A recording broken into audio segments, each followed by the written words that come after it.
নমস্কার বন্ধুরা, আবার একটা অবাক করার রেসিপি নিয়ে হাজির হয়েছি। আজকে একটা টিফিনের রেসিপি, আটা আর ছাতু দিয়ে এই টিফিনের দুর্দান্ত রেসিপি রেডি হয়ে যাবে। যেমন হেলদি সেরকম টেস্টি। আটা আর ছাতু আছে মানে সত্যিকারেই তো হেলদি, তাই না? তাই অবশ্যই টিফিনে, বাচ্চাদের টিফিনে হোক আর বড়দের টিফিনেই হোক, এই রেসিপিটা দিতে ভুলো না। চলো শুরু করা যাক রেসিপিটা কিভাবে কি করেছি। এখানে একটা বাটি নিয়েছি, বাটিতে একটু আটা নিয়ে নিলাম। তোমাদের পরিমাণ মতন নিয়ে নেবে। এক বাটি আটা নিয়েছি, তার মধ্যে একটু লবণ দিয়ে দেবো। আটার মধ্যে একটু লবণ দিয়ে তো আটাটা মাখতে হবে, তাই লবণ দিয়ে ভালো করে মিশিয়ে অল্প অল্প জল দিয়ে আটা যেমন মাখে নরম করে, সেই রকমের একটু নরম করে একটা ডো তৈরি করে নেব। অবশ্যই ট্রাই করো কিন্তু, আর পুরোটা দেখো, ভালো করে শিখে নিও, অবশ্যই করতে পারবে। একদম সহজ পদ্ধতিতে দেখিয়েছি, সহজভাবেই দেখিয়েছি। আশা করি তোমরা বুঝতেও পারবে আর করতেও পারবে। চলো আটাটাকে ভালো করে মেখে নিই। রোজই তো টিফিনে নানা রকমই ঝামেলা থাকে, বাচ্চাদের আবদার থাকে আজকে কি বানালে, তাই নিত্য নতুন রেসিপি যদি দেওয়াই যায় বাচ্চারা কিন্তু খুব খুশিই হয়ে যায়। চলো আটাটা মেখে রেখে দিলাম। আর এখানে একটা চপিং মেশিন নিয়ে নিয়েছি, আর কিছু বাড়িতে পড়ে থাকা জিনিস নিয়ে নিচ্ছি, যেমন পেঁয়াজ, টমেটো, ক্যাপসিকাম। এগুলো ফ্রিজে মোটামুটি থাকে, তাই না? তাই সেই তিনটে বস্তুকেই নিয়ে নিয়েছি। এগুলোকে আগে পরিষ্কার করে ধুয়ে নিচ্ছি, ধুয়ে ভালো করে কেটে নেবো। আর চপিং মেশিন যেহেতু রয়েছে, চপিং মেশিনে দিয়ে চপ করে নেবো।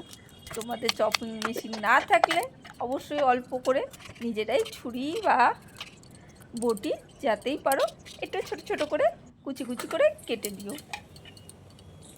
এগুলো সবগুলো একটু ছোট করে কেটে আমি চপিং মেশিনের মধ্যে দিয়ে দিয়েছি, মানে টমেটো, ক্যাপসিকাম আর এখানে পেঁয়াজটাও কেটে নিচ্ছি, সেটাকেও একটু টুকরো করে চপিং মেশিনে দিয়ে দেবো, তাড়াতাড়ি করে চপ হয়ে যায়। সেই জন্য একটু কেটে ছোট করে দিতে হয়। যে কোনো জিনিসেই করতে গেলে একটু ছোট করে দিতে হয়। যেমন মিক্সিতেও পেস্ট হয়ে যায় বলে তো আমরা বড় বড় টুকরো দিয়ে দিই না। দেখো চপ হয়ে গেছে, খুব কম সময়ে হয়ে যায়। আর এখানটাও জায়গাটা পরিষ্কার করে নিয়েছি।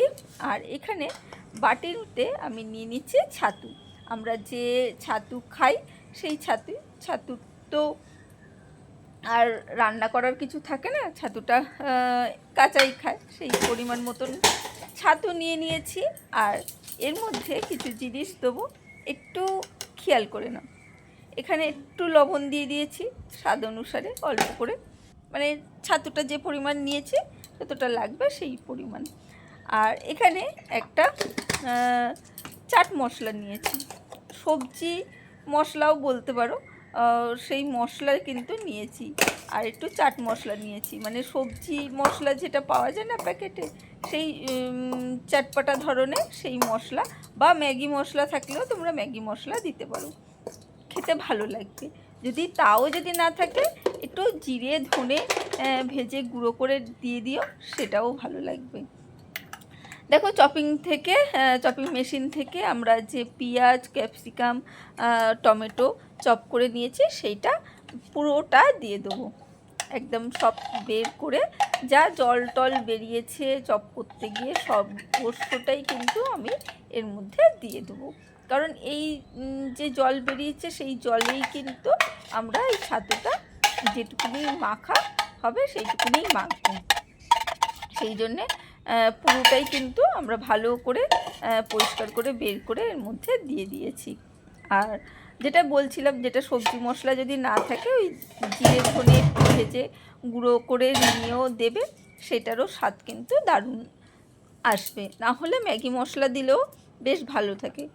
যদি ম্যাগি মশলা বলতে ম্যাগিতে যে পাওয়া যায়, মানে ম্যাগি করার সময় যে মশলাটা থাকে সেই মশলাটাও যদি বেঁচে যায় সেইটাও দিতে পারো, কিন্তু খারাপ লাগবে না। এখানে একটু কাঁচা লঙ্কা আর ধনেপাতা নিয়ে নিয়েছি। ধনেপাতা কাঁচা লঙ্কা একসাথে ভালো করে চপ করে নিচ্ছি, মানে কুচি কুচি করে নিচ্ছি। এটাও চপিং মেশিনে দিয়ে করে নেওয়া যায়, তবুও আমি এখানে ছুরি দিয়ে ভালো করে একসাথে নিয়ে সব কুচি কুচি করে দিচ্ছি। সেটা সর্বস্ব কুচি কুচি করে এটাকে এই ছাতুর মধ্যে দিয়ে দিচ্ছি, ভালো করে পরিষ্কার করে দিয়ে দেবো তুলে। ঠিক আছে, সবটা দেয়া হয়ে গেছে। এবারে এটাকে আস্তে আস্তে আমরা পুরো ছাতুটাকে মেখে নেবো সুন্দর করে, আস্তে আস্তে হাতের সাহায্যে মেখে নেব। হাতের সাহায্যে মাখলে তার টেস্টটা আলাদাই হয়। আর এই ছাতুটা একটুখানি মানে অবশ্যই টেস্ট করে দেখবে লবণ টবণগুলো ঠিকঠাক আছে কি, তাহলে বুঝতে পারবে।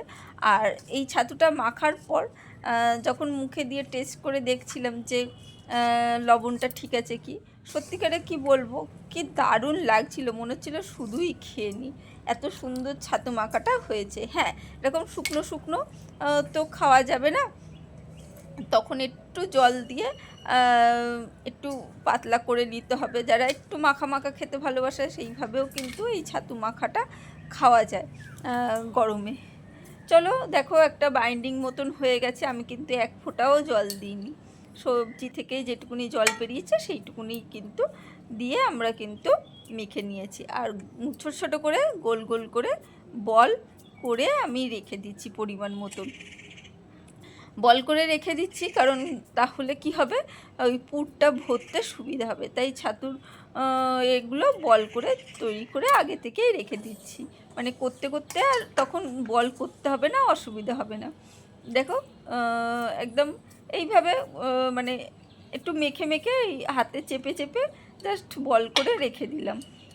এবারে আটা যেটা মাখা ছিল সেই আটাটা নিয়ে এসেছি, সেটাকে এবারে আবারও সুন্দর করে একটু ঠেসে দেবো, মানে মেখে নেবো। তাতে কি হবে, আটাটা একটু সুন্দর হয়ে উঠবে, সেই জন্যে আটাটাকে এইভাবে একটু ভালো করে মেখে নিচ্ছি। দেখতে দেখতে লাইকটা দিতে ভুলে গেছো তো লাইকটা দিয়ে দাও। আর যারা দিয়ে দিয়েছো তাদের অসংখ্য ধন্যবাদ ও ভালোবাসা। আর যারা ভুলে গেছিলে তারাও দিয়ে দাও, তাদেরকেও জানাই অনেকটা ভালোবাসা এতক্ষণ ধরে আমার বক বক শোনার জন্যে আর রেসিপিটা দেখার জন্যে, শেখার জন্যে। অবশ্যই ভালো করে দেখো, ছোট ছোট করে লেচি করে আমি নিচ্ছি। আর অবশ্যই ট্রাই করো।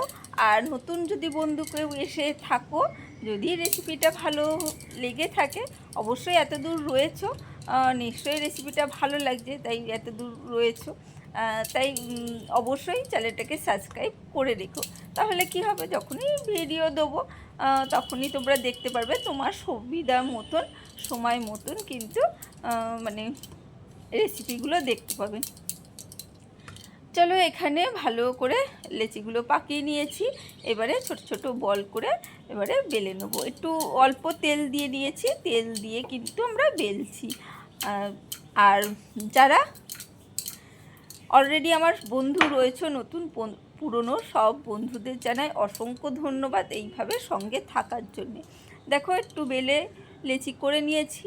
আর তারপরে এইখানে আমি ওই বলগুলো, ছাতুর বলগুলো ঢুকিয়ে দিয়েছি, ব্যাস দিয়ে এইভাবে মুড়ে আমরা একটা দেখো একটা ডো মতন তৈরি করে নিচ্ছি। একটু বেলে নিলে কি হবে, সুবিধা হবে। তোমরা এমনি ওই লেচি করে একটু বল মতন করেও কিন্তু করতে পারো, অসুবিধে নেই, কিন্তু এইভাবেও কিন্তু করতে পারো, বেশ কিন্তু ভালো লাগবে। দেখো সুন্দর করে কিন্তু আমি রেডি করে ফেলেছি, দেখতে পাচ্ছ। দেখো এইভাবে কিন্তু একটা একটা করে তৈরি করে নিতে হবে। আর এইখানে ইডলি মেকারের মধ্যে আমি করে রেখেছি একটু তেল ব্রাশ করে। যদি ইডলি মেকার না থাকে তাহলে বাটিতে করবে, বাটিতেও হবে, ঠিক আছে, যার যেটা আছে সে সেইটা দিয়ে করবে। দেখো আর একটাও বেলে নিয়েছি, বেলে এইভাবে জাস্ট মুড়ে নিতে হবে। এইভাবে মুড়ে পুরোটা কিন্তু মুখটা বন্ধ করে দিতে হবে, হাত দিয়ে এইভাবে চেপে চেপে দিলেই কিন্তু পুরোটাই প্লেন হয়ে যাচ্ছে। আর মুখটা দেখো জয়েন্ট হয়ে গেছে। এটাকেও কিন্তু ওই লেচিটাকে আমি দিয়ে দিয়েছি ইডলি মেকারের মধ্যে, প্রত্যেকটা ইডলি মেকারের মধ্যে আমি দিয়ে রেডি করে নিয়েছি। আর তেল মাখানো ছিল, বারবার বলছি, ইডলি মেকারে কিন্তু তেল মাখানো ছিল। আর এখানে জল গরম হতে বসিয়ে দিয়েছিলাম, দিয়ে এখানে এই লেচিগুলোকে দিয়ে দিচ্ছি। মিনিট মতন ভাপিয়ে নেবো, ঠিক আছে। আর বারবার বলছি যাদের ইডলি মেকার নেই তারা একটু বাটির মধ্যে করে নিও। আমার মনে হয় না কারোর ইডলি মেকার নেই এরকম আছে, যদি না থাকে তবুও না থাকতেই পারে, তাহলে তারা কিন্তু ওই ছোটো বাটির মধ্যে করে ভাপিয়ে নেবে, তাহলেই হয়ে যাবে। চলো আমি 5 মিনিট পরে ভালো করে টকবক করে জল ফুটেছে, তখন মানে 5 মিনিট ফোটানোর পর এগুলোকে বের করে নিচ্ছি। রেখে দেখতেই পাচ্ছ ধোয়া উঠছে, এখনও গরম রয়েছে, আর সেই জন্যই আমি কিন্তু কাপড় দিয়ে বের করে নিচ্ছি। দেখো দেখেই বুঝতে পারছো অলরেডি এটা রেডি হয়ে গেছে, কিন্তু আমরা এইভাবে সার্ভ করব না, একটু এটা এখন গরম আছে, আস্তে আস্তে প্রত্যেকটা আমি তুলে নিচ্ছি। ওই সকালের টাইমে তো তখন ওই যে সবসময় বলি ব্যস্ততা থাকে, তাড়াহুড়ো থাকে, তখন ওই ঠান্ডা ঠান্ডা হবে, এখনও 10 মিনিট টাইম দেবো ঠান্ডা হওয়ার মতো, সেই সময় নিয়ে বের করে রেখে ওই এইভাবে হাত দিয়ে তুললেই বুঝতেই পারছো, দেখো আস্তে করে কিন্তু এরা উঠে চলে আসছে, বুঝেছো। সবগুলো কিন্তু আমি এক জায়গায় তুলে রেখে দেবো। আজকের রেসিপিটা কেমন লাগলো, নতুন আইডিয়াটা কেমন লাগলো অবশ্যই বলো। আর করে দেখো, ঘরে থাকা জিনিসগুলো দিয়েই কিন্তু রেসিপিটা হয়েছে। আমার মনে হয় তোমাদেরও বেশ ভালো লেগেছে, সেই জন্য এতক্ষণ ধরে ধৈর্য ধরে দেখছো, তাই না? ট্রাই করো। আর এখানে আমি ফ্রাইং প্যানের মধ্যে কিছুটা তেল দিয়ে দিচ্ছি, খুব বেশি নয়, খুব কমও নয়, 2 চামচের মতন, একটু বড় চামচে 2 চামচের মতন তেল দিয়েছি। একেবারে বলছি না একেবারেই কিন্তু কম তেল সেরকম নয়, এর চেয়েও কম তেলে তোমরা কিন্তু করতে পারো যারা চাও, তারা একটু কম তেলে লো ফ্লেম করে রেখে তোমরা কিন্তু এটাকে করতে পারো আর ভাজতে পারো।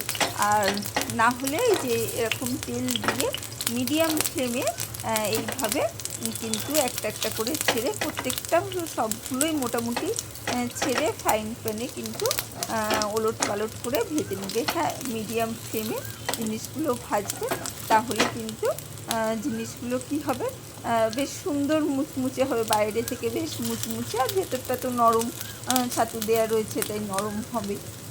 এইভাবে কিন্তু ওলট পালট করে এক পিঠ হয়ে গেলে একটু উল্টে দিলেই কিন্তু হয়ে যাবে।